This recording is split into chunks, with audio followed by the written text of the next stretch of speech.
இந்த மாதிரி பிளான்ட்ஸ்க்கு ரூட்டை பார்த்து தான் வாட்டரிங் பண்ணணுமா? ரூட்ஸை எப்படி பார்க்குறது, அதை பார்த்து எப்படி வாட்டரிங் பண்ணுறது, அதை பற்றி ஃபுல்லாக தெரிஞ்சுக்க இந்த வீடியோவை பாருங்கள். ஸோ ஹாய், இது ஆர்கிட் சீரீஸோட ஃபைனல் பார்ட். இதில் ஆர்கிட்ஸுக்கு எப்படி வாட்டரிங் பண்ணுறதுன்னு தான் பார்க்க போகிறோம்.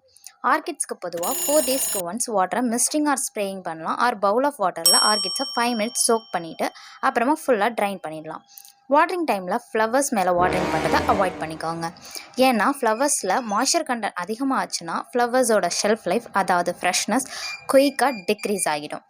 சரி, இதெல்லாம் ஓகே. ஆர்கிட்ஸோட ரூட்டை பார்த்து எப்படி வாட்டரிங் பண்ணுறது தானே கேட்குறீங்க. அதுக்கு ஒரு ட்ரிக் இருக்குது. யூஸ்வலாகவே ஆர்கிட்ஸோட ரூட்ஸ் விசிபிளாக தான் இருக்கும். ஸோ அதோட ரூட்ஸ் க்ரீனிஷாக இருந்தால் அதுக்கு வாட்டர் சஃபிஷியண்ட்டாக இருக்குன்னு அர்த்தம். அதோட roots silver colour or grey கலரில் இருந்தால் அதுக்கு வாட்டர் தேவைப்படுதுன்னு அர்த்தம்.